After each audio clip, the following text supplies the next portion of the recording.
quelques mètres près, le drame aurait peut-être pu être évité. Cette trace sombre sur la partie sommitale du mont Chaploun, proche du Puy-Marie, et tout ce qui reste du Mirage 2000N K2. À son bord se trouvaient deux hommes, le pilote et son navigateur. En provenance de la base de Nancy, ils effectuaient une mission d'entraînement à basse altitude et se dirigeaient à Orange.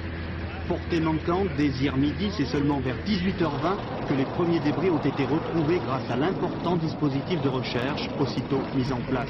Selon les premiers éléments de l'enquête, le brouillard pourrait être à l'origine de l'accident. Toutefois, une défaillance technique ou humaine n'est pas écartée.